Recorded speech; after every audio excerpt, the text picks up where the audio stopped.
में बैठे थे, कामदेव आए, प्रभु सब प्रकार से हार गए।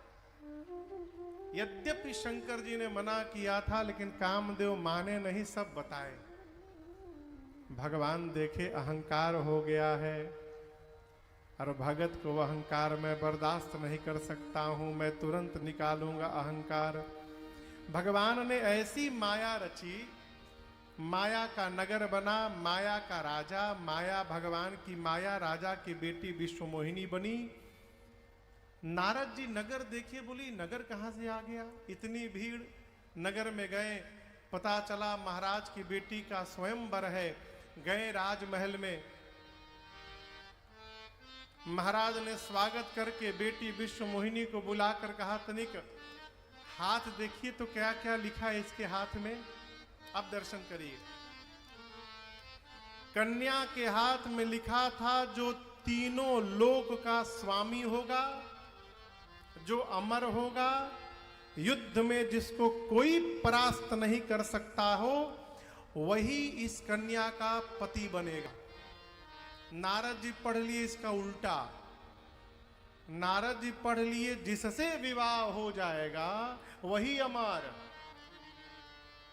वही तीनों लोक का स्वामी हो जाएगा, उसको युद्ध में कोई परास्त नहीं कर पाएगा। लिखा था जो पहले से होगा, नारद जी पढ़ लिए विवाह के बाद होगा। यही कंफ्यूजन हो गया उनको। ये बात छिपा गए और मनगढ़ंत बात सुना के चले वहां से। अब बाहर निकलते सोचने लगे, हे विधि मिलई कवन विधि बाला, क्यों जप तप कछु न होइते ही काला। टाइम नहीं है, आज ही स्वयंवर है, 1 घंटा बाद। टाइम रहता तो हम तपस्या करके मांग लेते वरदान। हे भगवान, अब कोना उपाय से कन्या मिलेगी। बहुत सोचने के बाद निर्णय में पहुंचे नारद जी, वो विश्व मोहिनी है। अब भगवान विश्व मोहन है। यदि विश्व मोहन का चेहरा एक दिन उधार मिल जाए तो बात बन सकती है।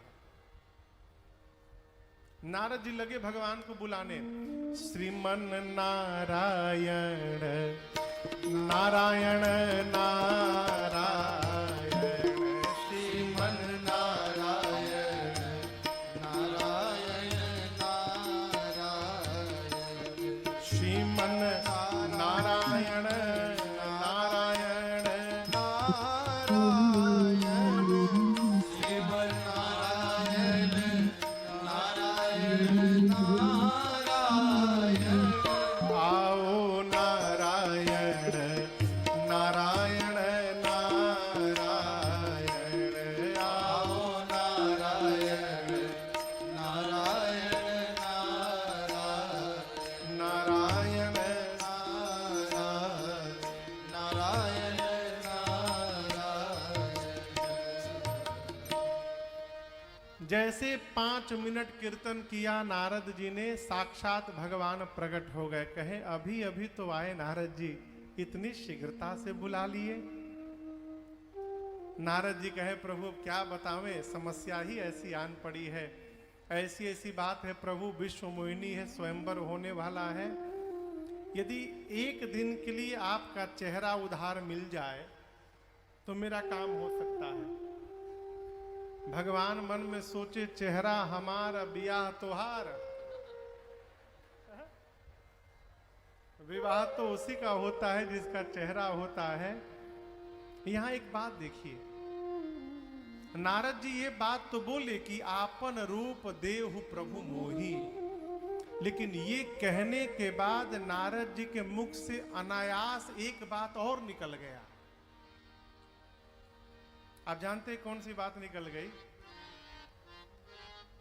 नारद जी कहते, प्रभु जेहि विधि नाथ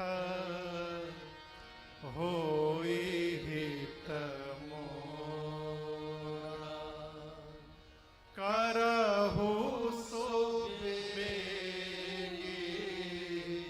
दास मैं तो। ये बात कहना नारद जी के प्लानिंग में नहीं था, फिर कैसे निकला? नारद जी के जीवन के भजन ने इस वाक्य को निकलवा दिया। हमारे महाराज श्री कहा करते हैं, राजन ये भजन जीवन की वो संपत्ति है बेटा, जिस विपत्ति में ये वाली संपत्ति काम नहीं आती, उस विपत्ति में ये भजन की संपत्ति काम आती है और जीव को उबार लेती है। ये भजन की संपत्ति। इस भजन ने नारद जी को बचाया और उनके मुख से निकला, प्रभु जैसे आपको मेरा हित दिखाई पड़े आप करिए। और आप याद रखिए, ये मनुष्य के जीवन के लिए महामंत्र है। हम तो अपना आने वाला 1 मिनट का बाद भी नहीं देख सकते साहब, भगवान तो हमारा पूरा जीवन देखते हैं। इसलिए भगवान से कभी न कहिए प्रभु लड़कवा 90% नंबर लियावे ना, आप तो यही कहिए प्रभु आपको जिसमें उसका हित दिखाई पड़ रहा है उतना ही दिलाइए। यदि 60 में उसका हित हो जाए तो 90 की क्या आवश्यकता है।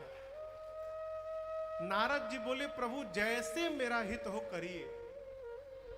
भगवान बोले, हित नहीं परम हित करूंगा। जेहि विधि हो यही परम हित, नारद सुनहु तुम्हारा, सोई हम करब न आन कछु, वचनन मृषा।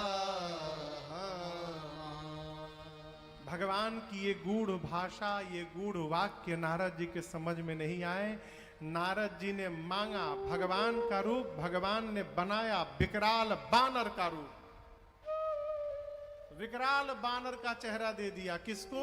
नारद जी को। अब मजे की बात देखिए, नारद जी स्वयंवर में गए तो जितने लोग हैं सभी लोगों को नारद जी के रूप में दिखाई दे रहे हैं। नारद जी जान के सब प्रणाम प्रणाम। नारद जी समझे कि भगवान जान के सब प्रणाम कर रहे हैं, चेहरा भगवान का मिल गया। स्वयंवर में गए और सबसे पहली कुर्सी पर जाके बैठ गए, 1 नंबर। क्यों? दूसरे को देना ही नहीं है ऑप्शन। कन्या आएगी सबसे पहले हमें ही दिखाई पड़ेंगे, मेरे गले में माला डाल देगी। नारद जी के पीछे कुर्सी पर शंकर भगवान के 2 थे रुद्र गण ब्राह्मण का वेश बनाकर बैठ गए और नारद जी को सुना सुना के कहने लगे, ओह धन्य है वो मां जिसने इस राजकुमार को जन्म दिया है। दूसर का पूछा, कौन राजकुमार? बोला 1 नंबर कुर्सी वाला राजकुमार। धन्य है वो मां, आज तक किसी ने इतना सुंदर कोई राजकुमार देखा है? दूसरा बोला, तीनों लोक में कोई नहीं है। नारद जी बोले, पक्का विष्णु भगवान का चेहरा मिल गया, एकदम वही है। अब हम गण कहते हैं आज इस राजकुमार को छोड़कर कन्या दूसरे किसी के पास जाएगी ही नहीं। नारद जी एकदम फूल के गुलगप्पा हो गए हैं। तब तक कन्या हाथ में जयमाल लेकर आई और यहां गोस्वामी जी कहते, कन्या ने जैसे नारद जी को देखा, नारद जी मरकट बदन भयंकर दे, भयानक स्वरूप दिखाई पड़ा। जिस पंक्ति में नारद जी बैठे थे, कन्या उस पंक्ति की ओर ही नहीं गई। उस लाइन में जितने लोग थे सब खारिज, दूसरी पंक्ति में चली गई। नारद जी परेशान, अरे हम देखी नहीं, हमको लगता है ठीक से। अभी सोच ही रहे थे, तब तक भगवान ही राजकुमार का रूप धारण करके चले आए और भगवान की माया ने भगवान के ही गले में माला पहना दिया। दुल्हन ले गए लक्ष्य निवास। भगवान माया को लेके गए, नृप समाज सब भयो निराशा। नारद जी बेचैन। भगवान शंकर के दोनों गणों से कह रहे, बताओ तुम कह रहे थे ना हम बहुत सुंदर हैं, इस चेहरे पर हमको माला नहीं मिली। दोनों गण बोले, इसी चेहरे के कारण माला नहीं मिली। पानी में देखिए, जल में देखा भयानक बानर का रूप, आया आवेश, दोनों रुद्र गणों को श्राप दे दिया, उपहास करते हो मेरा, जाओ इसका फल लो, असुर हो जाओ। अपना रूप प्राप्त किए नारद जी, चले क्रोध में। आज मिल भर जाए भगवान, आज मिल जाए, दैहौ श्राप की मरी हो जाए। श्राप दूंगा नहीं तो आज अपने आप को ही समाप्त कर लूंगा। चले क्षीर सिंधु। कौन? नारद जी। भगवान सोचे यदि नारद जी क्षीर सिंधु पहुंचेंगे तो वहां आते आते क्रोध उतर जाएगा। लोहा गर्म है तभी हथौड़ा मारा जाए।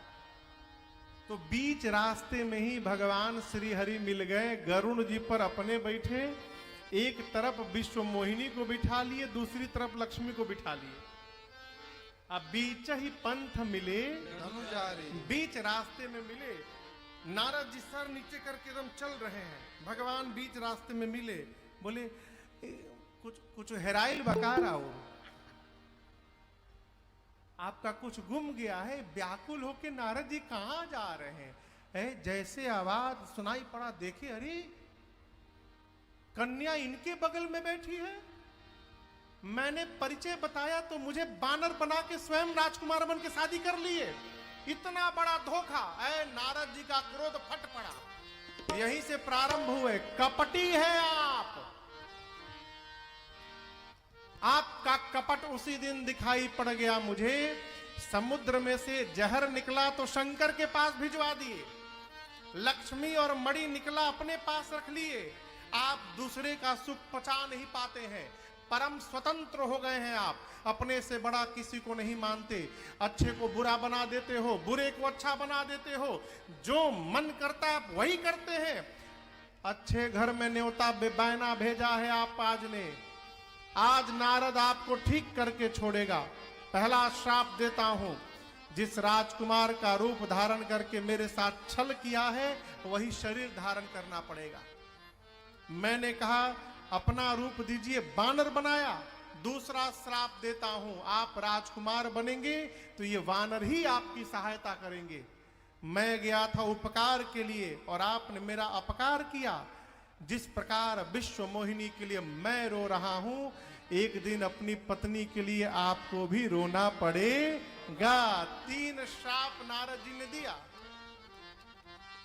भगवान बोले स्वीकार है।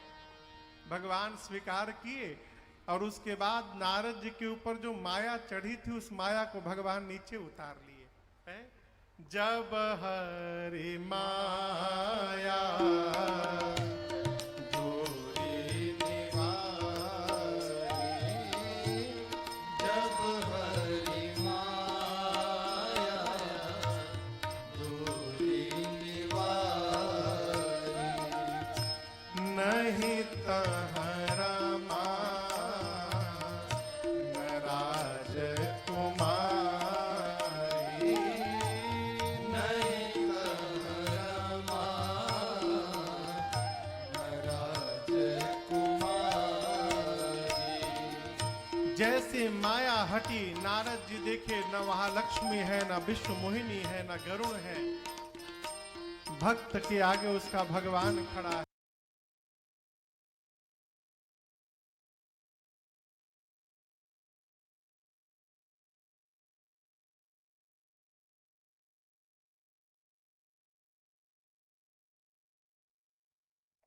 हाँ जी।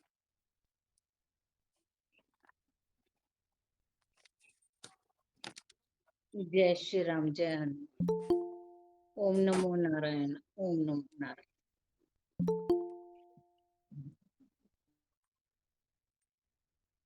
नहीं, मैं नहीं कर पाऊंगी।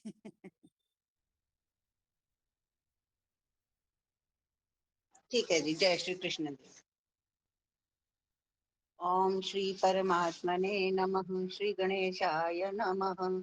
गजाननं भूतगणाधिसेवितं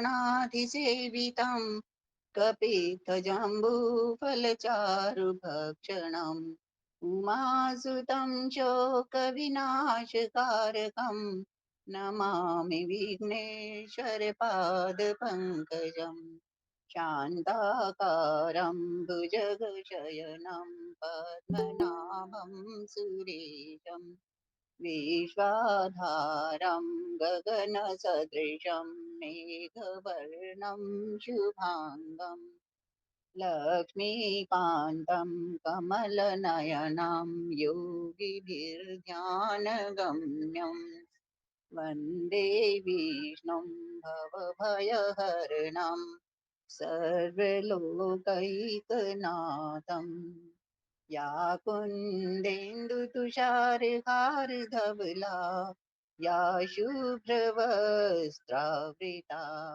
या वीणावरदण्डमण्डितकरा या श्वेतपद्मासना या ब्रह्माच्युतशङ्करप्रभृतिभिर्देवैः सदा वन्दिता सा मां पातु सरस्वती भगवती निःशेषजाड्यापहा ब्रह्मा मुरारी त्रिपुरान्तकारी भानु शशिभूमिसुतो बुधश्च गुरुश्च शुक्रः शनिराहुकेतवः सर्वे ग्रहाः शान्तिकरा भवन्तु। नमो गुरुभ्यो गुरुपादुकाभ्यो नमः परेभ्यः परपादुकाभ्ये आचार्य सिद्धेश्वर पादुकाभ्यो नमोस्तु नारायण पादुकाभ्ये नमोस्तु नारायण पादुकाभ्ये। जय श्री कृष्ण जी। श्रीमन नारायण नारायण नारायण। श्री हनुमते नमः। श्री गुरु चरण सरोज रज निज मन मुकर सुधार वरनउ रघुवर विमल जसु जो दायक फल चार बुद्धिहीन तनु जानिके सुमिरो पवन कुमार बल बुद्धि विद्या देहु मोहि हरु कलेश विकार सियावर राम जय जय राम। मेरे प्रभु राम जय जय राम। जय हनुमान ज्ञान गुण सागर जय कपीस तिहु लोक उजागर राम दूत अतुलित बल धामा अंजनी पुत्र पवन सुत नामा महावीर विक्रम बजरंगी सुमति निवार सुमति के संगी कंचन बरन बिराज सुवेशा कानन कुंडल कुंचित केसा हाथ वज्र और ध्वजा विराजे कांधे मूंज जनेऊ साजे शंकर स्वयं केसरी नंदन तेज प्रताप महाजगबंदन विद्यावान गुणी अति चातुर राम काज करिवे को आतुर प्रभु चरित्र सुनिबे को रसिया राम लखन सीता मन बसिया सूक्ष्म रूप धरि सियहि दिखावा विकट रूप धरि लंक जरावा भीम रूप धरि असुर संहार रामचंद्र के काज संवारे लाए सजीवन लखन जियाए श्री रघुवीर हर शिवर लाए रघुपति कीन्ही बहुत बड़ाई तुम मम प्रिय भरत सहिं भाई सहस बदन तुम रोजस गावे अस कई श्रीपति कंठ लगावे सनकादिक ब्रह्मादि मुनीसा नारद सारद सहित अहिसा जम कुबेर दिगपाल जहाँ ते कवि को विद कही सके कहाँ ते तुम उपकार सुग्रीवहि कीना राम मिलाए राजपद दीना तुमरो मंत्र विभीषण माना लंकेश्वर भय सब जग जाना युग सहस्र योजन पर भानु लील्यो ताहि मधुर फल जानु प्रभु मुद्रिका मेल मुख माही जल्दी लांग गए अचरज नाहि दुर्गम काज जगत के जेते सुगम अनुग्रह तुम रे तेते राम दुआरे तुम रखवारे होत न आज्ञा बिनु पैसार सब सुख लहे तुम्हारी शरणा तुम रक्षक काहू को डर आपन तेज समारो आपे तीनों लोक हाँकते का भूत पिशाच निकट नहीं आवे, महावीर जब नाम सुना, नासे रोग हरे सब पीरा, जपत निरंतर हनुमत बीरा, संकट ते हनुमान छुड़ावे, मन क्रम वचन ध्यान जो लाग, सब पर राम तपस्वी राजा, तिनके काज सकल तुम साजा, और मनोरथ जो कोई लावे, सोई अमित जीवन फल पाए, चारों युग भर ताप तुम्हारा है, पर सिद्ध जगत उजियारा, साधु संत के तुम रखवारे, असुर निकंदन राम दुलारे, अष्ट सिद्धि नव निधि के दाता, असवर दीन जानकी माता, राम रसायन तुमरे पासा, सदा रहो रघुपति के दासा, तुमरे भजन राम को पावे, जन्म जन्म के दुख विसरावे, अंत काल रघुवरपुर जाई, जहाँ जन्म हरि भक्त कहाई, और देवता चितना धरई, हनुमत से सर्व सुख करई, संकट कटे मिटे सब पीरा, जो सुमिरे हनुमत बल बीरा, जय जय जय हनुमान गोसाई, कृपा करो गुरुदेव की नाई, जो सत्य बार पाठ कर कोई, छूटई बंदी महासुख होई, जो ये पढ़े हनुमान चालीसा, होए सिद्धि साखी गौरीसा, तुलसीदास सदा हरि चेरा, कीजे नाथ हृदय में डेरा, पवन तन्य संकट हरण, मंगल मूरत रूप, राम लखन सीता सहित, हृदय बसो सुर भूप, सियावर राम जय जय राम, मेरे प्रभु राम जय जय राम। पवन सुत हनुमान की जय। ओम नमो नारायण, ओम नमो नारायण, ओम नमो नारायण, ओम नमो नारायण। सुमन अरोड़ा जी, आप पाठ करोगे? पुस्तक है आपके पास? हाँ जी। शुरू कीजिए। भज मन नारायण नारायण नारायण, भज मन नारायण नारायण नारायण, बद्री नारायण नारायण नारायण, बद्री नारायण नारायण नारायण, सत्य नारायण नारायण नारायण, सत्य नारायण नारायण नारायण। बोल विष्णु भगवान की जय। मैंने कल ना अटेंड नहीं किया था। कौन सा? 5 पेज नंबर 64, तड़ाग और तुलसी आदि की महिमा, पेज 64। हाँ जी। तड़ाग और तुलसी आदि की महिमा, भगवान विष्णु और शिव के स्नान पूजन का महत्व एवं विविध दानों तथा देव मंदिर में सेवा करने का महात्म्य। धर्मराज जी कहते हैं, राजन का सार कच्चे पोखरे बनाने पर तड़ाग, पक्के पोखरे बनाने की अपेक्षा आधा फल बताया गया है। कुएं बनाने पर 1/4 फल जानना चाहिए। बावड़ी बनाने पर कमलों से भरे हुए सरोवर के बराबर पुण्य प्राप्त होता है।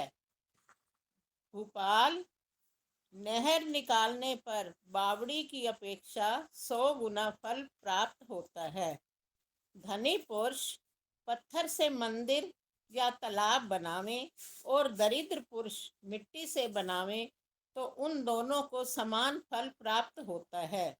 ये ब्रह्मा जी का कथन है। धनी पुरुष 1 नगर दान करे और गरीब 1 हाथ भूमि दे, इन दोनों के दान का समान फल है, ऐसा वेद वेता पुरुष कहते हैं।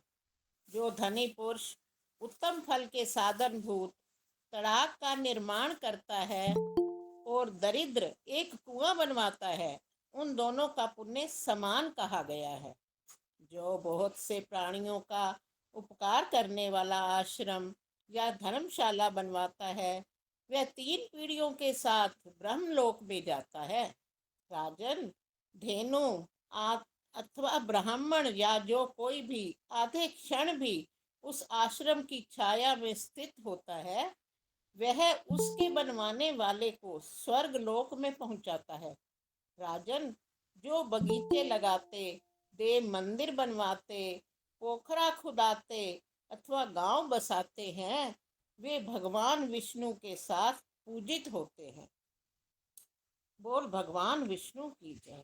जो तुलसी के मूल भाग की मिट्टी से, गोपी चंदन से, चित्रकूट की मिट्टी से अथवा गंगा जी की मृतिका से ऊध्र पुंड्र तिलक लगाता है उसे प्राप्त होने वाले पुण्य फल का वर्णन सुनो।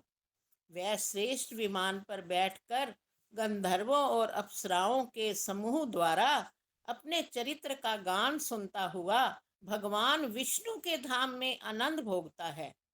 जो तुलसी के पौधे पर चुल्लू पर भी पानी डालता है वह क्षीर सागर निवासी भगवान विष्णु के साथ तब तक निवास करता है जब तक चंद्रमा और तारे रहते हैं। तदनंतर विष्णु में लय हो जाता है। जो ब्राह्मणों को कोमल तुलसी दल अर्पित करता है वह 3 पीढ़ियों के साथ ब्रह्मलोक में जाता है। जो तुलसी के लिए कांटों का आवरण या चार दीवारी बनवाता है वह भी 21 पीढ़ियों के साथ भगवान विष्णु के धाम में आनंद का अनुभव करता है। नरेश्वर, जो तुलसी के कोमल दलों से भगवान विष्णु के चरण कमलों की पूजा करता है वह विष्णु लोक को प्राप्त होता है। उसका वहां से कभी पुनर्आगमन नहीं होता। पुण्य तथा चंदन के जल से, पुष्प तथा चंदन के जल से भगवान गोविंद को भक्ति पूर्वक नहलाकर मनुष्य विष्णु धाम में जाता है। जो कपड़े से छाने हुए जल के द्वारा भगवान लक्ष्मीपति को स्नान कराता है वह सब पापों से छूटकर भगवान विष्णु के साथ सुखी होता है। जो सूर्य की संक्रांति के दिन दूध आदि से श्री हरि को नहलाता है वह 21 पीढ़ियों के साथ विष्णु लोक में वास करता है। शुक्ल पक्ष में चतुर्दशी, अष्टमी, पूर्णिमा, एकादशी, रविवार, द्वादशी, पंचमी तिथि, सूर्य ग्रहण, चंद्र ग्रहण, मनवादी तिथि, युगादि तिथि, सूर्य के आधे उदय के समय सूर्य के पुष्य नक्षत्र पर रहते समय रोहिणी और बुध के योग में, शनि और रोहिणी तथा मंगल और अश्वनी के योग में शनि अश्वनी, बुध अश्वनी, शुक्र रेवती योग, बुध अनुराधा, स्वर्ण सूर्य, सोमवार श्रवण, हस्त बृहस्पति, बुध अष्टमी तथा बुध और आषाढ़ के योग में और दूसरे पवित्र दिनों में जो पुरुष शांत चित्त, मौन और पवित्र होकर दूध, दही, घी और शहद से श्री विष्णु को स्नान कराता है उसको प्राप्त होने वाले फल का वर्णन सुनो। वह सब पापों से छूटकर संपूर्ण यज्ञों का फल पाता और 21 पीढ़ियों के साथ वैकुंठ धाम में निवास करता है।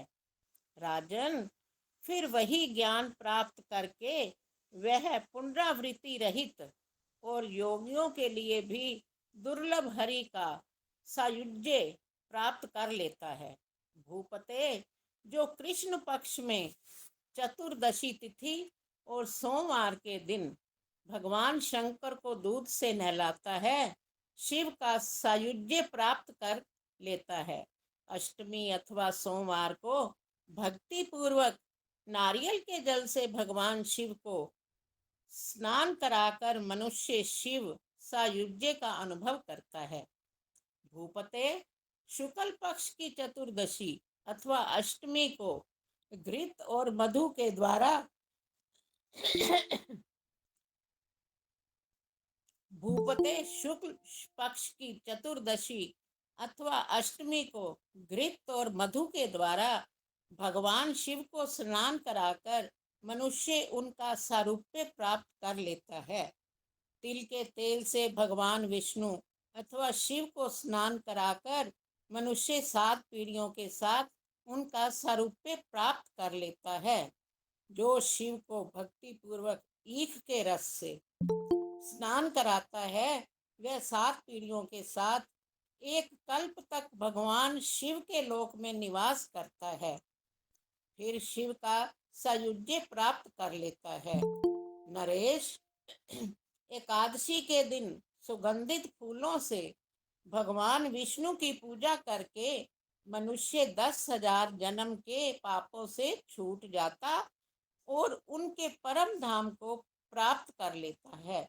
महाराज, चंपा के फूलों से भगवान विष्णु की और आग के फूलों से भगवान शंकर की पूजा करके मनुष्य उनका सालोक्य प्राप्त करता है। जो मनुष्य भक्ति पूर्वक भगवान शंकर अथवा विष्णु को धूप में घृत युक्त गुग्गुल मिलाकर देता है वह सब पापों से छूट जाता है। नृपश्रेष्ठ, जो भगवान विष्णु अथवा शंकर को तिल के तेल से युक्त दीप दान करता है वह समस्त कामनाओं को प्राप्त कर लेता है।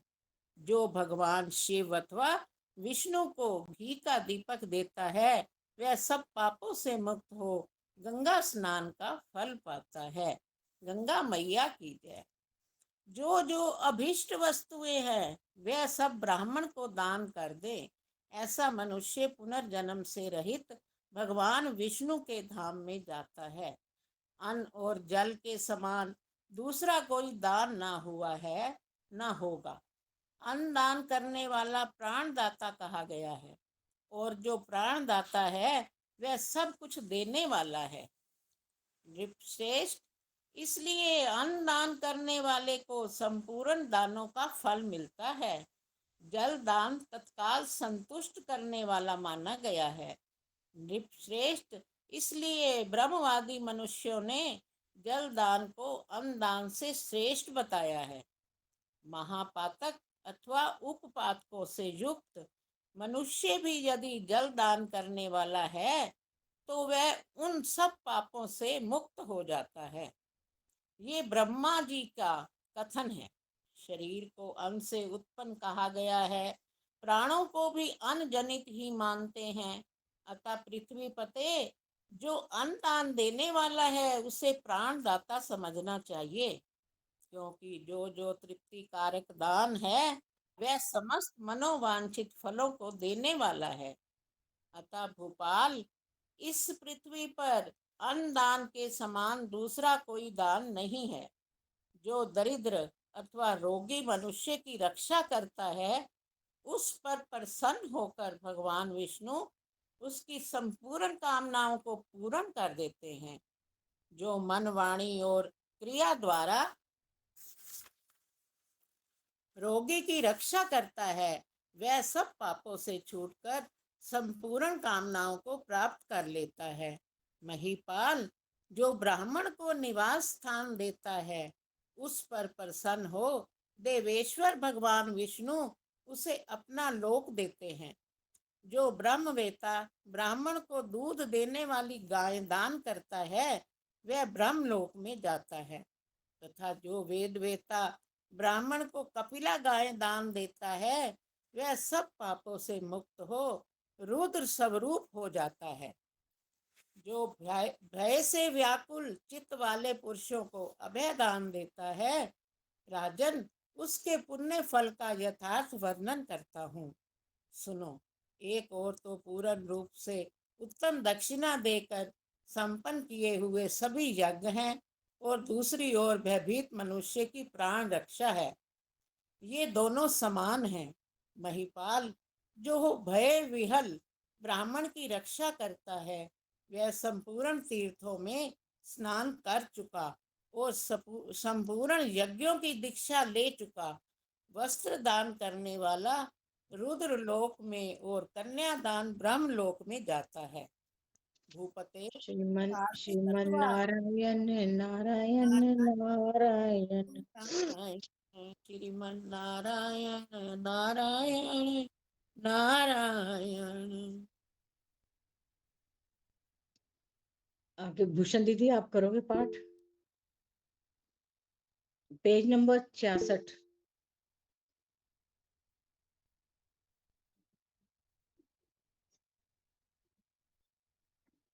अभी रिपीट नहीं, अभी नीलू जी, तो नीलू जी, मैं पढ़ नहीं पाऊंगी, बहुत अच्छा बड़ी हाँ, केडी भैया आप शुरू करो।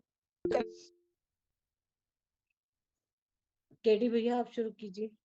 मैं भी देखता हूँ है। पेज नंबर 66 पीडीएफ है, मैं खोल हाँ, रहा मैंने हूँ, कल कहा था ना, अगर हाँ मौका जी, मिले तो देना। बहुत बड़ी कक्षा। केडी शर्मा जी।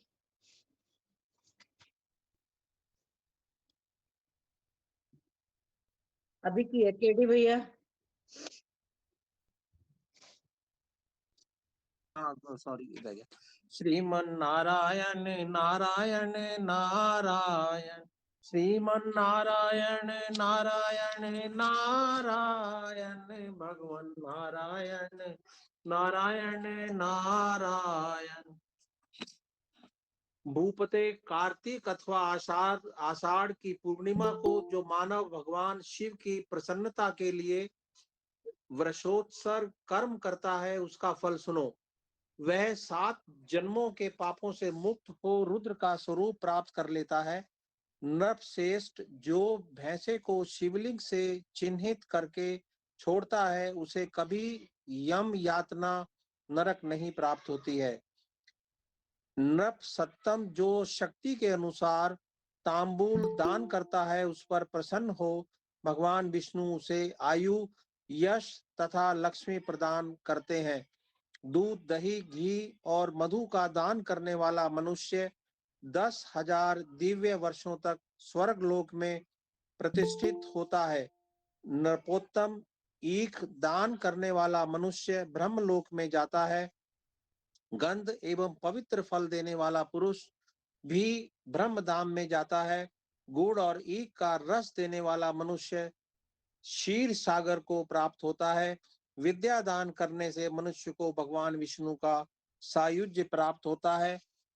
विद्या दान, भूमि दान और गोदान, ये उत्तम से उत्तम 3 दान क्रमशः जब जोतने बोने की सुविधा और दूध दुहने के कारण नरक से उद्धार करने वाले होते हैं।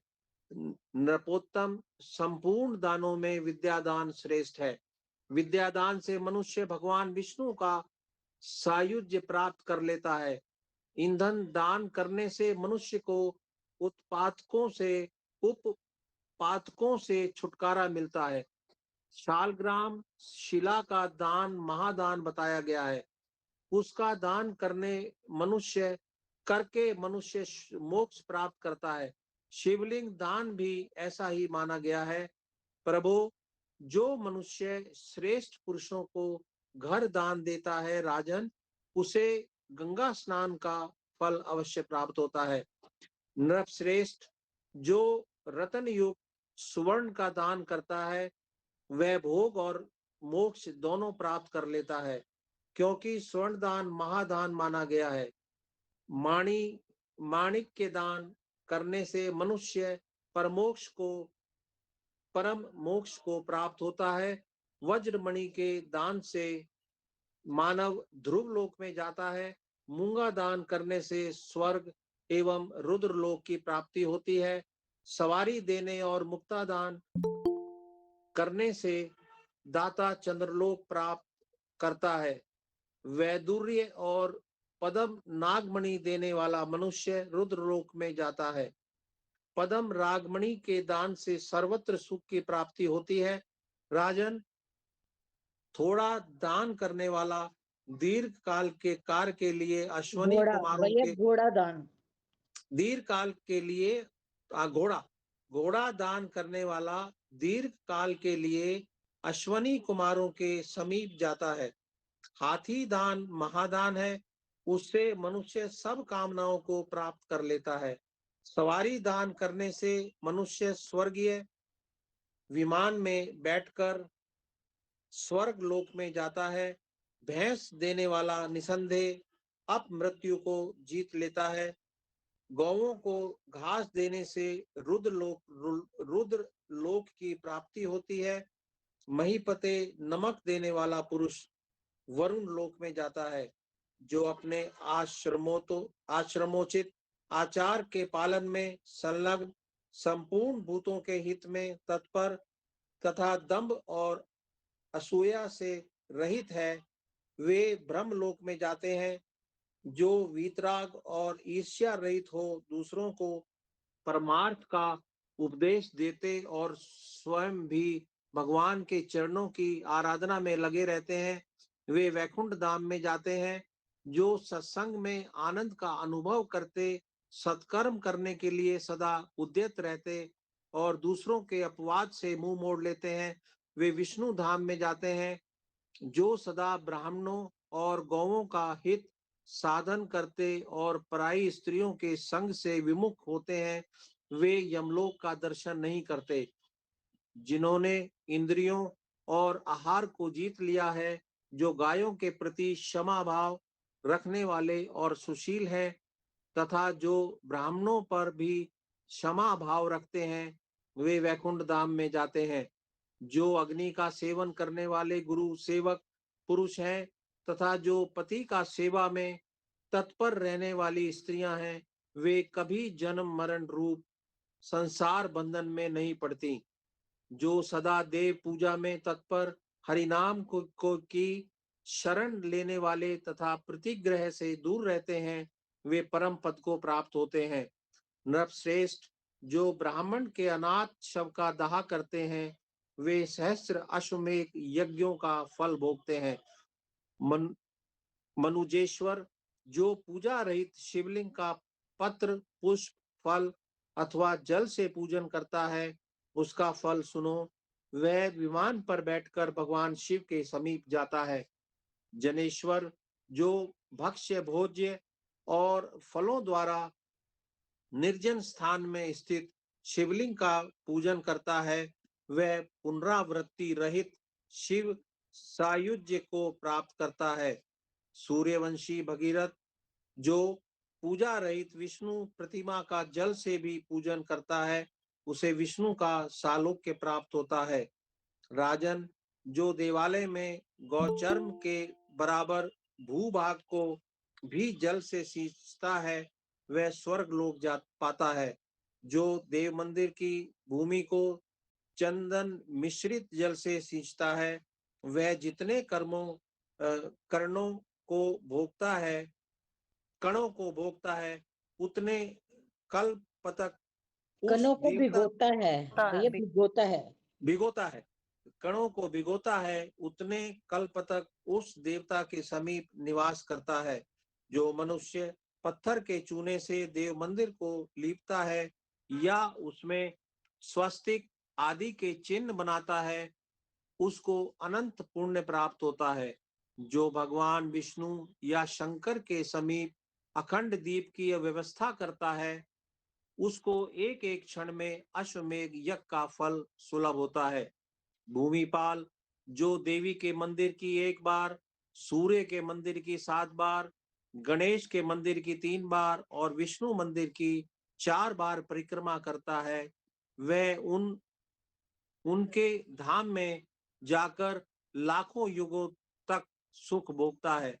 जो भक्ति भाव से भगवान विष्णु, गौ तथा ब्राह्मण की प्रदक्षिणा करता है, उसे पग पग पर अश्वमेध यज्ञ का फल मिलता है। जो काशी में भगवान शिव के लिंग का पूजन करके प्रणाम करता है, उसके लिए कोई कर्तव्य शेष नहीं रह पा जाता, उसका फिर संसार में जन्म नहीं होता। जो विधि पूर्वक भगवान शंकर की दक्षिण और वाम परिक्रमा करता है, वह मनुष्य उनकी कृपा से स्वर्ग से नीचे नहीं आता। जो रोग शोक से रहित भगवान नारायण की स्तोत्रों द्वारा स्तुति करता है, वह मन से जो जो चाहता है उन सब कामनाओं को प्राप्त कर लेता है। भूपाल जो भक्ति भाव से युक्त हो देव मंदिर में नृत्य अथवा गान करता है, वह रुद्रलोक में जाकर मोक्ष का भागी होता है। जो मनुष्य देव मंदिर में बाजा बजाते हैं, वे हंस युक्त विमान पर आरूढ़ हो ब्रह्मा जी के धाम में जाते हैं। जो लोग देवालय में करताल बजाते हैं, वे सब पापों से मुक्त हो 10,000 युगों तक विमानचारी होते हैं। जो लोग भेरी, मृदंग, पटह, मुरज और डिंडिम आदि बाजों द्वारा देवेश्वर भगवान शिव को प्रसन्न करते हैं, उन्हें प्राप्त होने वाले पुण्य फल का वर्णन सुनो। वे संपूर्ण कामनाओं से पूजित हो स्वर्ण स्वर्ग लोक में जाकर 5 कल्पों तक सुख भोगते हैं। राजन, जो मनुष्य देव मंदिर में शंख ध्वनि करता है, वह सब पापों से मुक्त हो भगवान विष्णु के साथ सुख भोगता है। जो भगवान विष्णु के मंदिर में ताल और झांझ आदि का शब्द करता है, वह सब पापों से मुक्त हो भगवान विष्णु के लोक में जाता है। जो सबके साक्षी, निरंजन एवं ज्ञान स्वरूप भगवान विष्णु है, वे संतुष्ट होने पर सब धर्मों का यथा योग्य संपूर्ण फल देते हैं। भूपते, जिन देवादिदेव सुदर्शन चक्रधारी श्री हरि के स्मरण मात्र से संपूर्ण कर्म सफल होते हैं, वे जगदीश्वर परमात्मा ही समस्त कर्मों के फल हैं। पुण्य कर्म करने वाले पुरुषों द्वारा सदा स्मरण किए जाने पर वे भगवान उनकी सब पीड़ाओं का नाश करते हैं। भगवान विष्णु के उद्देश्य से जो कुछ किया जाता है, वह अक्षय मोक्ष का कारण होता है। भगवान विष्णु ही धर्म है, धर्म के फल भी भगवान विष्णु ही है। इसी प्रकार कर्मों के फल और उनके भोक्ता भी भगवान विष्णु ही हैं। कार्य भी विष्णु है, कर्म भी विष्णु है, उनसे भिन्न कोई भी वस्तु नहीं है। श्रीमन नारायण नारायण नारायण, श्रीमन श्रीमन नारायण नारायण नारायण। नारायण। अशोक भैया आप पढ़ सकोगे?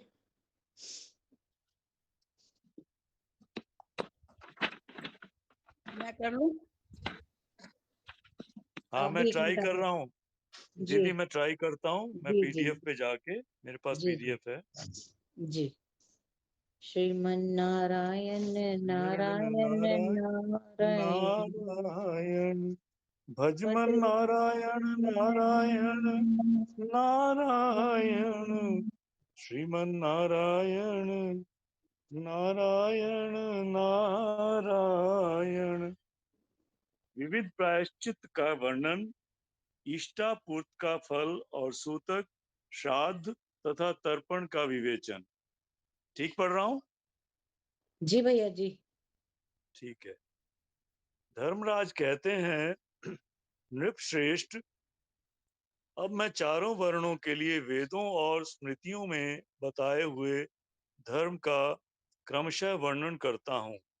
एकाग्र चित्त होकर सुनो।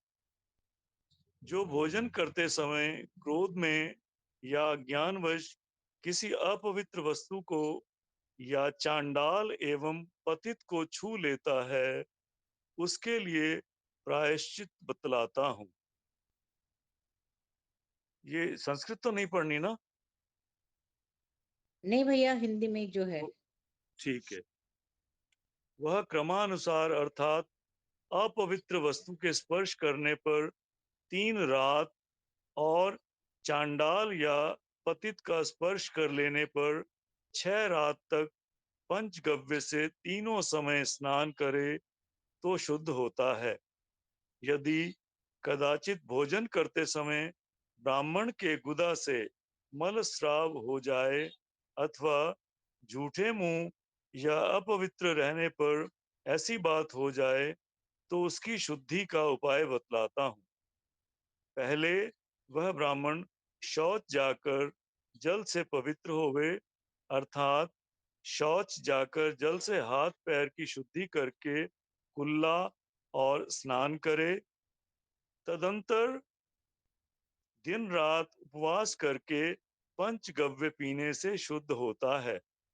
यदि भोजन करते समय पेशाब हो जाए अथवा पेशाब करने पर बिना शुद्ध हुए ही भोजन कर ले तो दिन रात उपवास करे और अग्नि में घी की आहुति दे। यदि भोजन के समय ब्राह्मण किसी भी निमित्त से अपवित्र हो जाए तो उस समय ग्रास को जमीन पर रखकर स्नान करने के पश्चात शुद्ध होता है।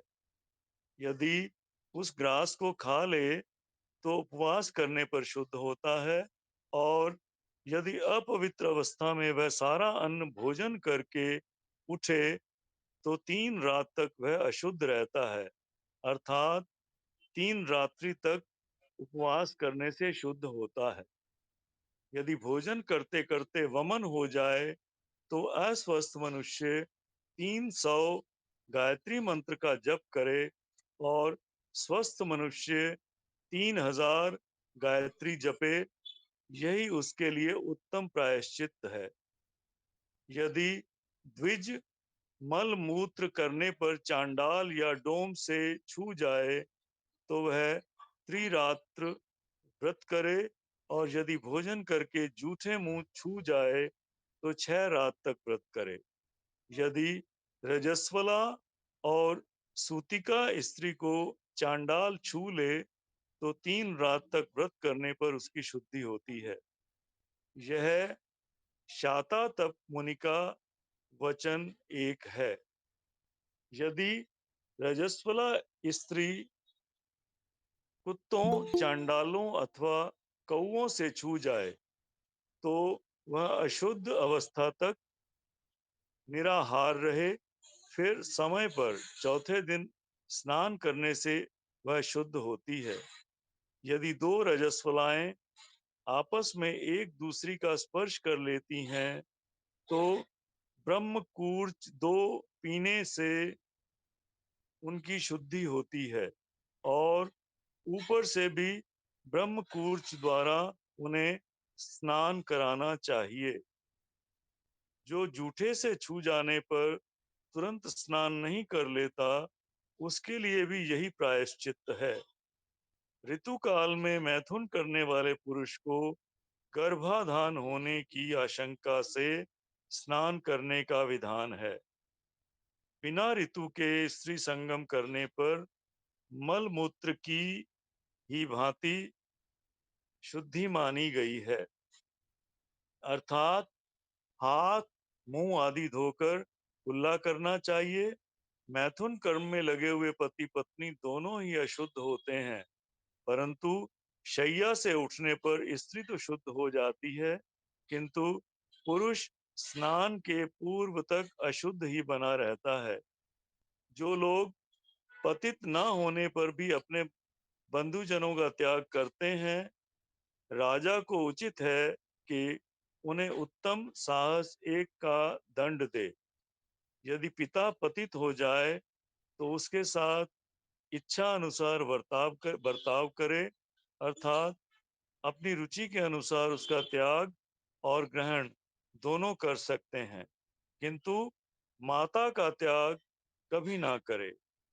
जो रस्सी आदि साधनों द्वारा फांसी लगाकर आत्मघात करता है वह यदि मर जाए तो उसके शरीर में पवित्र वस्तु का लेप करा दे, और यदि जीवित बच जाए तो राजा उससे 200 मुद्रा दंड ले। उसके पुत्र और मित्रों पर एक एक मुद्रा दंड लगावे, और वे लोग शास्त्रीय विधि के अनुसार प्रायश्चित करें। जो मनुष्य मरने के लिए जल में प्रवेश करके अथवा फांसी लगाकर मरने से बच जाते हैं, जो सन्यास ग्रहण करके और उपवास व्रत प्रारंभ करके उसे त्याग देते हैं, जो विष पीकर अथवा ऊंचे स्थान से गिरकर मरने की चेष्टा करने पर भी जीवित बच जाते हैं, तथा जो शस्त्र का अपने ऊपर आघात करके भी मृत्यु से वंचित रह जाते हैं, वे सब संपूर्ण लोक से बहिष्कृत हैं। इसके साथ भोजन या निवास नहीं करना चाहिए। ये सब के सब एक चांद्रायण अथवा 2 तत्कृच्छ व्रत करने से शुद्ध होते हैं। कुत्ते, सियार और वानर आदि जंतुओं के काटने पर तथा मनुष्य द्वारा दांत से काटे जाने पर भी मनुष्य दिन रात अथवा संध्या कोई भी समय क्यों ना हो, तुरंत स्नान कर लेने पर शुद्ध हो जाता है। जो ब्राह्मण अज्ञान से अनजान में किसी प्रकार का चांडाल कान खा लेता है, वह गौमूत्र और यावक का आहार करके 15 दिन में शुद्ध होता है। गौ अथवा ब्राह्मण का घर जलाकर, फांसी आदि लगाकर, मरे हुए मनुष्य का स्पर्श करके तथा उसके बंधनों को काटकर ब्राह्मण अपनी शुद्धि के लिए एक कृच्छ व्रत का आचरण करे। माता, गुरुपत्नी, पुत्री, बहन और पुत्र वधु से समागम करने वाला तो प्रज्वलित अग्नि में प्रवेश कर जाए, उसके लिए दूसरा कोई शुद्धि का उपाय नहीं है। रानी, सन्यासिनी, धाय, अपने से श्रेष्ठ वर्ण की स्त्री तथा समान गोत्र वाली स्त्री के साथ समागम करने पर मनुष्य 2 कृच्छ व्रत का अनुष्ठान करे। पिता के गोत्र अथवा माता के गोत्र में उत्पन्न होने वाली अन्यान्य स्त्रियों तथा सभी पर स्त्रियों से अनुचित संबंध रखने वाला पुरुष उस पाप से हटकर अपनी शुद्धि के लिए कृच्छ शांतपन व्रत करे। द्विजगण खूब तपाए हुए कुशोदक को केवल एक बार 5 रात तक पीकर वैश्यागमन के पाप का निवारण करते हैं। गुरुतल्पगामी के लिए जो व्रत है, वही कुछ लोग गो घातक के लिए भी बताते हैं, और कुछ विद्वान अवकौणी धर्म भ्रष्ट के लिए भी उसी व्रत का विधान करते हैं। जो डंडे से गौ के ऊपर प्रहार करके उसे मार गिराता है, उसके लिए गौवध का जो सामान्य प्रायश्चित है, उससे दूना व्रत करने का विधान है। तभी वह व्रत उसके पाप को शुद्ध कर सकता है। गौ को हाँकने के लिए अंगूठे के बराबर मोटी, बाह के बराबर बड़ी, पल्लव युक्त और गीली पतली डाल का डंडा उचित बताया गया है। यदि गौओं के मारने पर उनका गर्भ भी हो और वह मर जाए, तो उनके लिए पृथक पृथक एक एक कृच्छ व्रत करे। यदि कोई काठ, ढेला, पत्थर अथवा किसी प्रकार के शस्त्र द्वारा गौओं को मार डाले, तो भिन्न भिन्न शस्त्र के लिए शास्त्र में इस प्रकार प्रायश्चित बताया गया है। काष्ठ से मारने पर शांतपन व्रत का विधान है। ढेले से मारने पर प्राजापत्य व्रत करना चाहिए।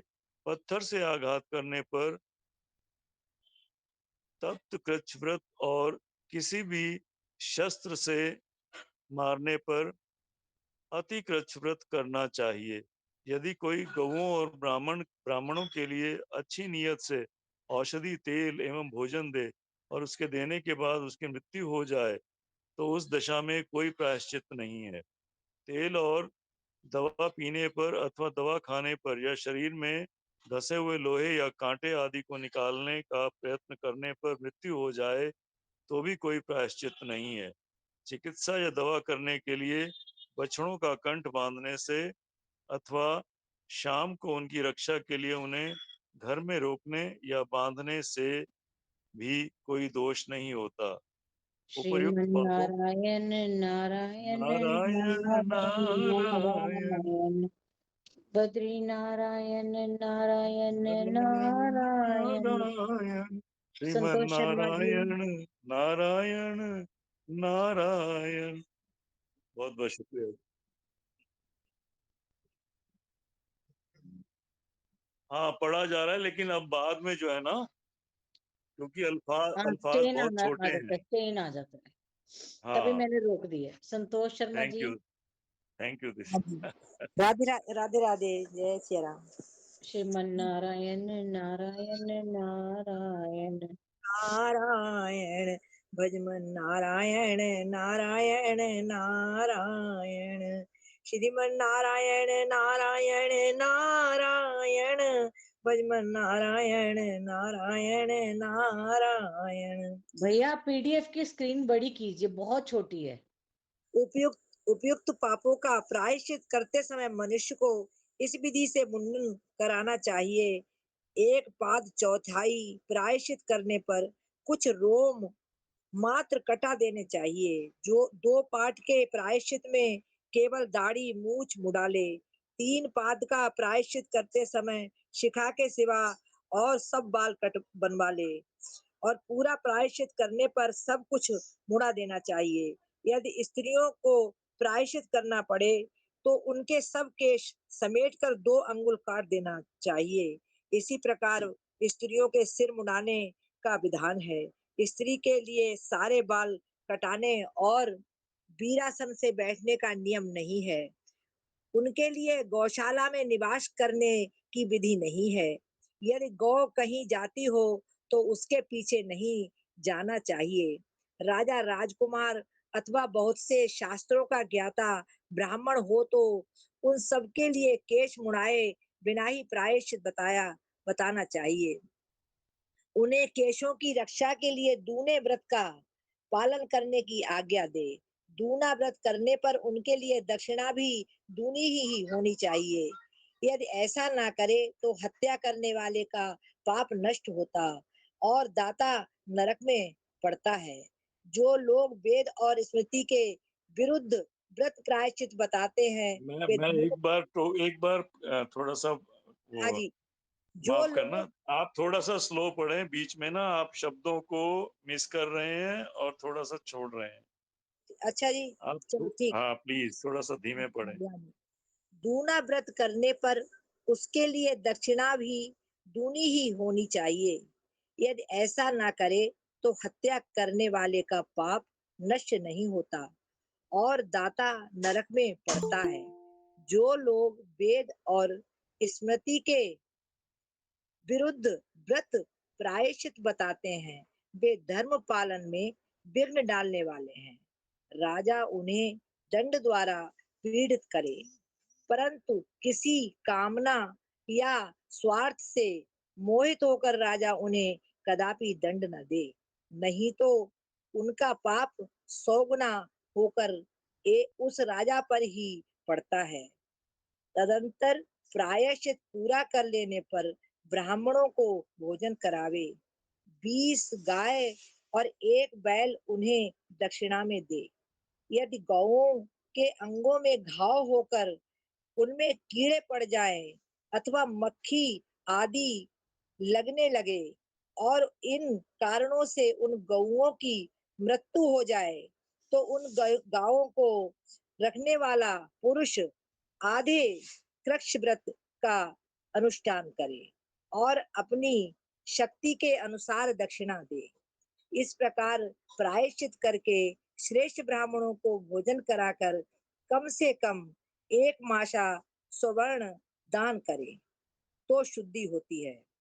जल के भीतर की बांबी की, चूहों के बिल की, ऊसर भूमि की, रास्ते की, शमशान भूमि की तथा शौच से बची हुई ये 7 प्रकार की मृतिका काम में नहीं लानी चाहिए। ब्राह्मणों को प्रयत्न पूर्वक इष्टापूर्त कर्म करने चाहिए। इष्ट यज्ञ याग आदि से वह स्वर्ग पाता है और पूर्त कर्म से वह मोक्ष सुख का भागी होता है।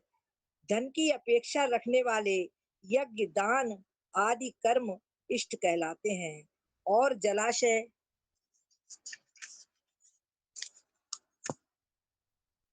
जलाशय बनवाना आदि कार्य पूर्ति कहा जाता है।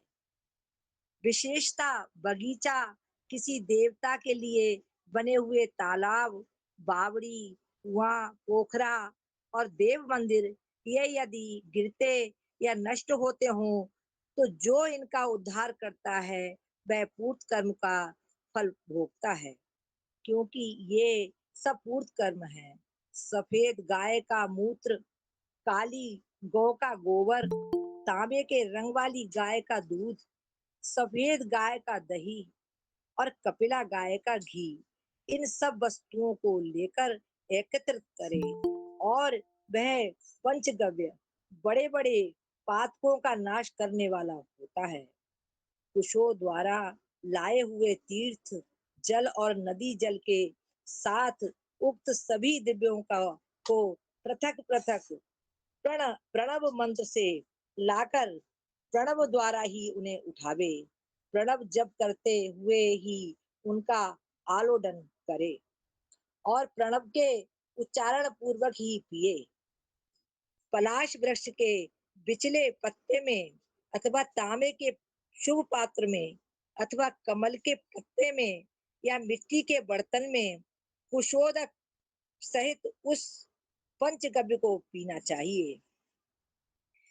एक सूतक में दूसरा सूतक उपस्थित हो जाए तो दूसरे में दोष नहीं लगता। पहले सूतक के साथ ही उसकी शुद्धि हो जाती है।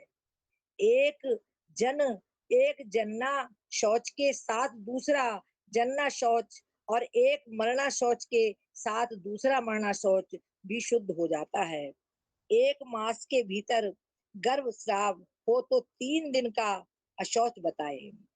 2 मास के ऊपर होने पर जितने महीने में गर्भ स्राव हो उतनी ही रात्रियों में उसके अशौच की निवृत्ति होती है। साध्वी रजस्वला स्त्री रज बंद हो जाने पर स्नान मात्र से शुद्ध होती है। विवाह के 7वें पद पर अर्थात सप्त नदी की क्रिया पूरी होने पर अपने पितृ संबंधी गोत्र से च्युत हो जाती है, यानी उसके पति का गोत्र हो जाता है। अतः उसके लिए श्राद्ध और तर्पण पति के गोत्र से ही करने चाहिए। पिंडदान में पति और पत्नी दोनों का उद्देश्य होता है। अतः प्रत्येक पिंड में 2 नाम से संकल्प होना चाहिए।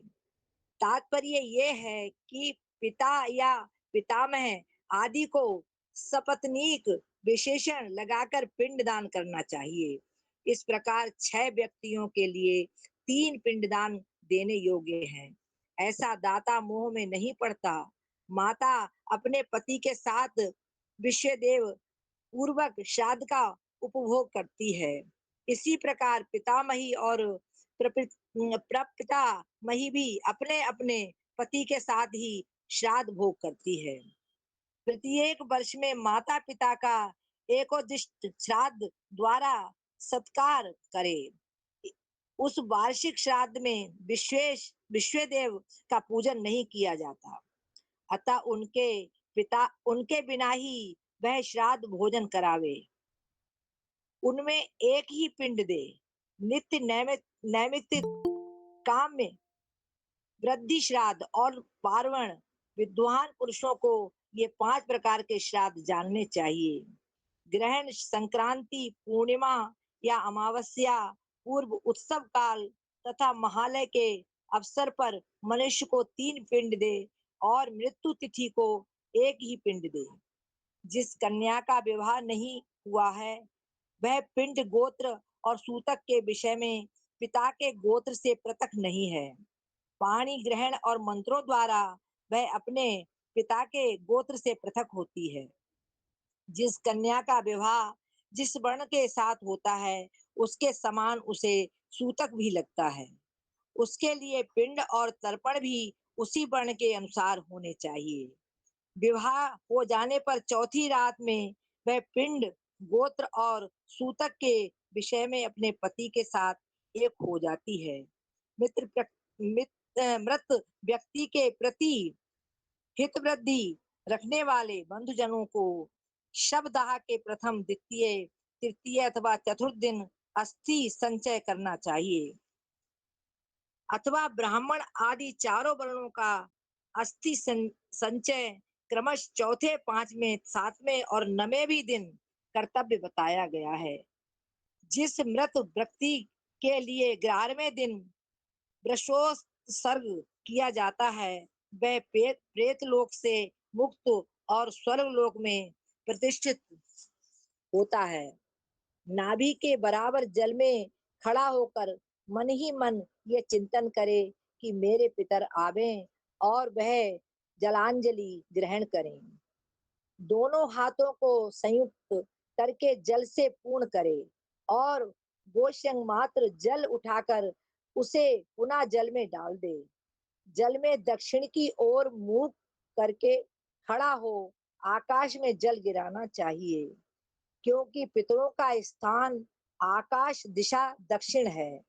देवता आप जल कहे गए हैं और पितरों का नाम भी आप है, अतः पितरों के हित की इच्छा रखने वाला पुरुष उनके लिए जल में ही जल दे। जो दिन में सूर्य की किरणों से तपता है, रात में नक्षत्रों के तेज और वायुओं का स्पर्श पाता है और दोनों संध्याओं के समय भी उक्त दोनों वस्तुओं का संपर्क लाभ करता है, वह जल सदा पवित्र माना गया है। जो अपने स्वाभाविक रूप में हो, जिसमें किसी अपवित्र वस्तु का मेल न हुआ हो, वह जल सदा पवित्र है। ऐसा जल किसी पात्र में हो या पृथ्वी पर सदा शुद्ध माना गया है। देवताओं और पितरों के लिए जल में ही जलांजलि दे और जो बिना संस्कार के ही मरे हैं उनके लिए विद्वान पुरुष भूमि पर जलांजलि दे।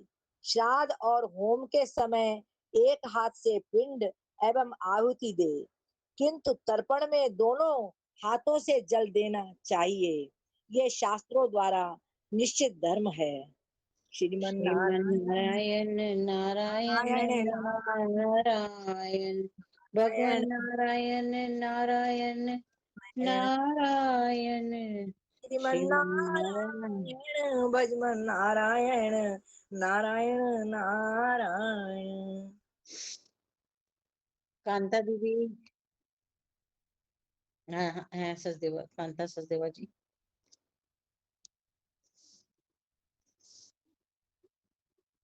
कांता दीदी, कांता सचदेवा जी,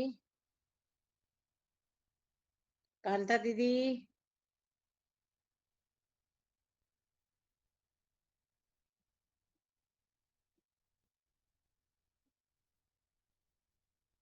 कांता सचदेवा जी,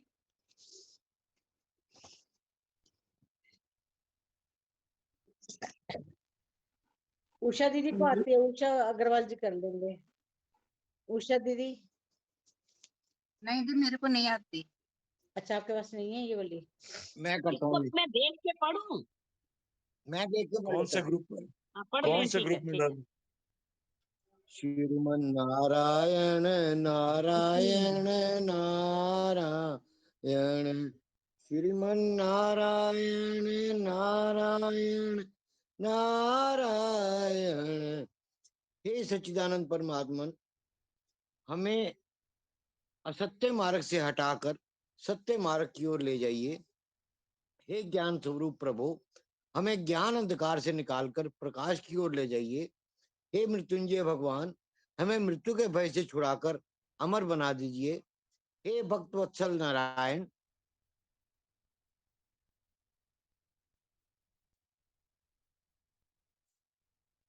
हे भक्त वत्सल, आपकी हे आवाज भक्त चली गई। वत्सल नारायण, हमारे हृदय में सदैव ही आपके चरण कमलों की भक्ति बनी रहे।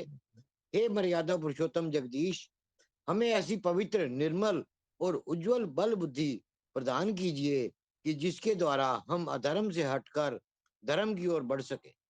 हे सर्वशक्तिमान पिता, हमें ऐसा विशाल और बलवान हृदय प्रदान करो कि हम इस संसार की शुभ अशुभ घटनाओं का धैर्य, धर्म, बल और प्रेम पूर्वक सामना कर सके। हे करुणानिधि दीन बंधो, हमें ऐसा उत्तम जीवन प्रदान करो कि जिससे हम आपके दिए हुए तन, मन और धन का सदुपयोग करते हुए दीन और दुखी जगत की सेवा कर सके। हे मनमोहन त्रिलोकीनाथ, हमें ऐसी प्रिय और मधुर वाणी प्रदान करो कि जिससे हम सारे संसार को अपना बना सके। हे समस्त जगत आधार, कृपा सिंधु, आज इस शुभ दिन, शुभ घड़ी में आपके परम पुनीत चरणों में यही प्रार्थना है। स्वीकार करो, स्वीकार करो, स्वीकार करो। ओम शांति शांति शांति। भजमन नारायण नारायण नारायण, भजमन नारायण नारायण नारायण, लक्ष्मी नारायण नारायण नारायण, बद्री नारायण नारायण नारायण, भजमन नारायण नारायण नारायण, लक्ष्मी नारायण नारायण नारायण। जय।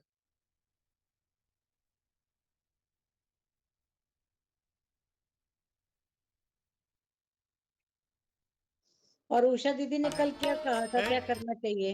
चरणों उषा में लौट दीदी गए भगवान उषा और दीदी ने बोले, कहा था ना प्रभु बाद में कुछ और करना चाहिए।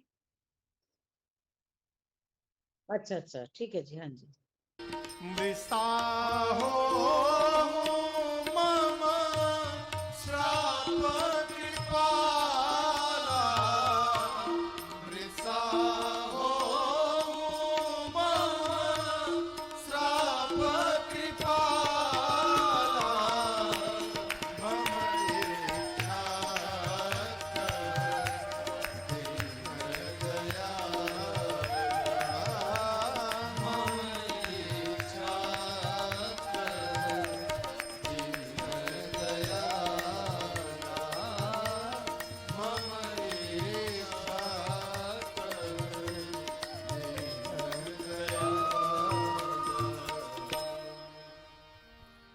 नारद जी भगवान के चरणों में लौट गए। कहे, प्रभु मैंने जो जो कहा सब झूठ हो जाए। भगवान ने कहा, आपका नाम नारद है। नारद यानी जिसकी कही हुई बात कभी रद्द ना हो, वो नारद है। आपकी बात कैसे झूठी हो जाएगी? नारद जी ने कहा, प्रभु मैंने श्राप दिया है। भगवान ने कहा, आपको लग रहा है, आपने दिया नहीं है, मैंने आपसे श्राप लिया है। मम इच्छा। नारद जी कहे, हम ही मिले थे श्राप लेने के लिए? भगवान बोले, जिस पर विश्वास भरोसा होगा उसी से न लेंगे। आप पर मुझे भरोसा था नारद जी। जाइए, जाकर भगवान स्वयं शिव के सतनाम का स्मरण करिए, आपके हृदय को शांति मिलेगी। और मैं आपको वचन देता हूं, आज के बाद मेरी माया आपको कभी नहीं सताएगी। नारद जी चले, दोनों रुद्रगण बैठ के रो रहे थे। नारद जी बोले, रो क्यों रहे हो? रुद्रगणों ने कहा, श्राप दे के असुर बना दिए हैं, नाचे, असुर बना डाले। नारद जी बोले, तुम क्या समझते हो, केवल तुम्ही को श्राप दिया हूं, अभी अभी भगवान को भी दे के आ रहा हूं। तुम दोनों प्रतापी असुर बनोगे और तुम दोनों को मुक्त करने के लिए भगवान स्वयं शरीर धारण करेंगे। मैं वचन दे के आया हूं। ये राम जी के जन्म का तीसरा कारण है।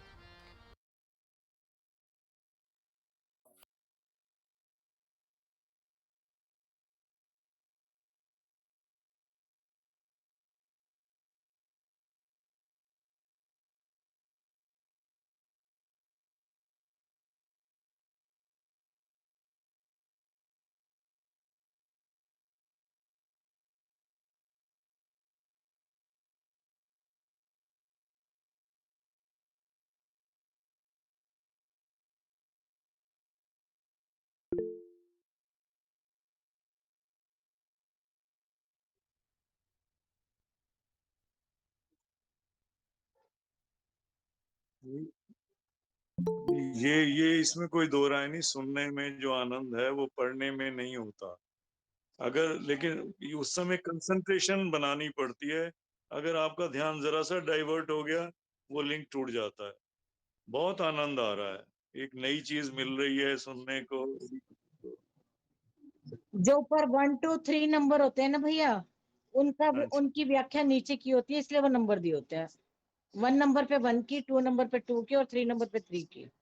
हाँ, हाँ, आप वो वो बोल इसीलिए रहे थे ना उनको साथ मार्क में किया 1, जाता है। हाँ 1 2 और 3 आप बोल रहे थे ना, वो इसीलिए होता है कि नीचे व्याख्या पढ़ सको उसके हिसाब से। थोड़े कोई टिपिकल जो शब्द होते हैं उनके लिए, कई कई शब्द हैं काफी टिपिकल हैं जिनको समझना, चलो धीरे धीरे सब हो जाएगा। सर एक प्रार्थना थी। नहीं हुक्म नहीं, मेरे को ध्यान नहीं किसने कहा था उस दिन, पता नहीं संतोष जी ने कहा था या किसने कहा था कि अब जैसे हम पढ़ रहे हैं, अगले दिन उसका शुरू शुरू करने से पहले हम पिछले का एक समरी। नहीं मैं तो मैंने कहा अपना था। एक भाव रख रहा हूँ, मैं अपना भाव रख रहा हूँ कि हाँ, अगर वो भी एक किसी के जो कर सके, अगर ऐसा फिजिबल हो, तो मैं समझता हूँ कि ये आनंद डबल हो जाएगा।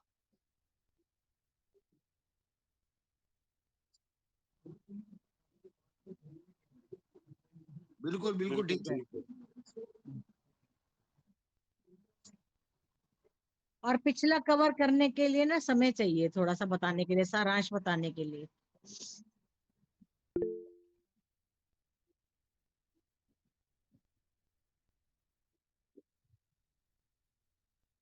ये एक काम हो सकता है, एक काम हो सकता है कि जो संक्षिप्त में समझाना चाहते हैं वो पर्चा बना के और शेयर कर दें व्हाट्सएप पे, और हम सब उसमें पढ़ लें।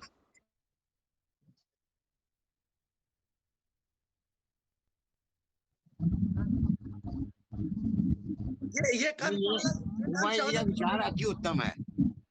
ये काम चावला जी को दे दो।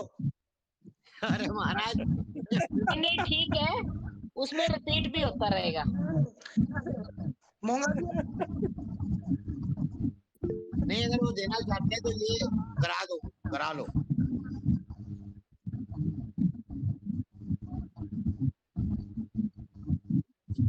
केडी शर्मा जी कुछ कहना चाहते हैं। मैं ये कहना चाहता हूँ जी, ये जो हम पढ़ रहे हैं ना, हाँ जी, ये एक तो इसमें कोई रिपीटेशन नहीं है। हाँ, हर जो सेंटेंस है वो एक नया सेंटेंस है, तो इसका हम सारांश में वो नहीं कर सकते, क्योंकि हर सेंटेंस अपने आप में नया है। तो इसको हम अगर छोटा, ये तो कहानी तो है नहीं कि भाई छोटी कहानी में जो अननेसेसरी चीज है उसको निकाल दिया जाए और जो आवश्यक चीज है उनको सिर्फ बता दिया जाए, क्योंकि हर सेंटेंस एक नया अपने आप में है। तो इसमें ये तो शर्मा जी, कंसंट्रेशन हर चीज के लिए ही है। शर्मा जी आपकी बात को मैं बीच में काटूंगा, प्लीज नाराज मत होना। हाँ आपकी बात ठीक है, लेकिन आप अभी जैसे आज हमने पढ़ा हाँ हाँ, कि हम क्या क्या काम करते हैं, उसके हमें क्या क्या इम्पैक्ट होते हैं उसके, तो वही है तो ना? कह रहा हूँ मैं कि हर चीज, नहीं हर सेंटेंस मैं अलग वही अलग कह है रहा हूँ सभी। कि उसका सारांश सारांश का मतलब ये होता है कि अब ये तो हमने 10 पेज पढ़े, 10 पेज का हमने आधे पेज के अंदर उसका सारांश निकालना है, भैया ये काम निषिद्ध है, हमने ये नहीं करने और ये काम करने हैं। मेरा मतलब ये है। तो चावला जी आपका मैं तो जो आज हमने पढ़ा है ना, कल उसका ना आप आधे पेज में सारांश करके ना इसको व्हाट्सएप करो। अरे महाराज मेरे बस का नहीं है, मेरी मेरे तो को मेरे एक को बार हिंदी लिखनी नहीं आती। सर एक बार करके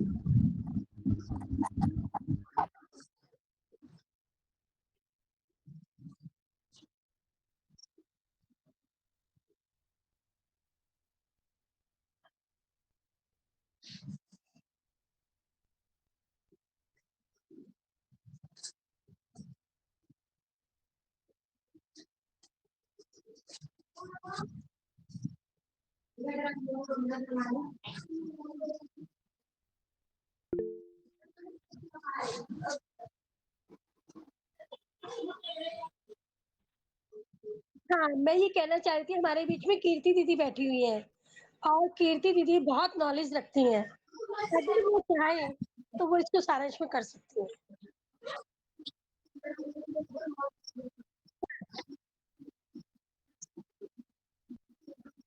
ठीक है दीदी, ठीक है भैया जी, मैंने जॉइन किया तो मुझे इस बारे में नहीं मालूम। हाँ जी, राधे राधे भैया। क्योंकि ना इसमें ये है, सबका मेरे को सबके विचार अच्छे लग रहे हैं, क्योंकि देखो हम रामायण भागवत और ये चीजें गीता जी अक्सर पढ़ते हैं, ये हम सब पहली बार सुन पढ़ रहे हैं। एक तो सबके लिए नई चीज है ये, है ना।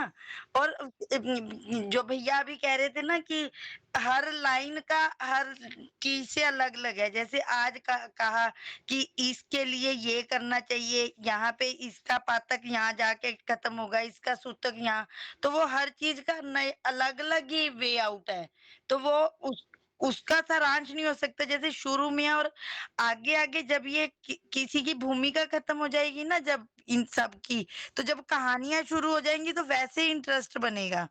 और जब हम गीता जी भी हम पहली बार पढ़ते हैं तो हमें कुछ नहीं समझ आता, दूसरी बार लगता है कि इसमें ये पात्र है, तीसरी बार लगता है किसी ने ये कहा। जब हम 12वीं 15वीं बार पढ़ते हैं तब समझ आता है कि किसी ग्रंथ में क्या है। तो अभी तो हम यूं, जैसे अब जब हम पढ़ते भी हैं स्कूल कॉलेज में, तो पहली बार तो हम बस जस्ट रीड ही करते हैं, तो अभी हम रीड ही कर रहे हैं जस्ट। तो आगे आगे पता लगे, अगर ठाकुर जी ने कृपा की, अगर 18 पुराणों में से एक एक पुराण करके रिपीट हुआ तो कभी दोबारा इसकी भी फिर से बारी आ जाएगी। अब कठोपनिषद, अगर आप कठोपनिषद पढ़ोगे तो उसमें पहली बारी में ही आपको इतना अच्छा लगता है ना कि उसको छोड़ने को ही नहीं मन करता। तो इसलिए सबके विचार सराहनीय हैं।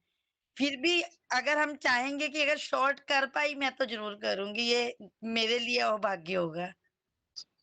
जय श्री राधे, जय श्री कृष्ण। और सब ज्ञान की पाठशाला है, इसको बोलेंगे हमारी ज्ञान की पाठशाला है, और सब क्लैपिंग करेंगे सब ज्ञानियों के लिए। ये सबसे शुद्ध शब्द है। और इसी बात पे सब हंसेंगे। भी आप कर सकते हैं, मुझे ऐसा लगता है। नहीं कर सकते हैं, उनमें है इतनी विल पावर। हाँ, मैंने शुरू में ही बात बताई थी कि नारद पुराण जो है वो अपने आप में ही बहुत कंप्रेस्ड और बहुत छोटे में दिया हुआ है। जैसे वो कह रहे हैं ना, हर लाइन नहीं है, उसका कारण ये कि हर वृतांत को उन्होंने 1 या 2 लाइन में ही दिया है। तो इसका सारांश में आप सारांश नहीं कर सकते, हम लोग इसके आउटलाइन कर सकते हैं, और आउटलाइन करने का कोई फायदा नहीं है, क्योंकि जैसे आज का पूरा है तो उसमें आप क्या करोगे कि कितना कितना करोगे, यही करोगे ना कि हाँ प्रायश्चित के बारे में दिया, पश्चाताप कैसे करना है, प्रायश्चित कैसे करना है, किस तरह से व्रत उपवास या वो सब करने, तो वो नहीं, हर चीज का तो उन्होंने अलग अलग दिया, तो बहुत कंप्रेस्ड है, खुद ही में बहुत शॉर्ट में है। तो इसलिए मुझे नहीं लगता कि इसका सारांश जो है वो हम लोग करें। उससे अच्छा है कि हम लोग एक बार यहाँ पढ़ते हैं, एक बार खुद उसको रिपीट, एक बार खुद पढ़े, हाँ खुद दोबारा पढ़े। बस जी, जय श्री कृष्ण। हाँ लो जी लो। कबीरा तेरे जगत में उल्टी देखी री, कबीरा तेरे जगत में उल्टी देखी री, पापी मिलकर राज करे, साधु मांगे भीख कबीरा, साधु मांगे भीख, चलती चक्की देख कर दिया कबीरा रो, चलती चक्की देख कर दिया कबीरा रो, दुई पाटन के बीच में साबुत साबुत बचा न कोई कबीरा, साबुत बचा न कोई। बहुत सुंदर, बहुत सुंदर।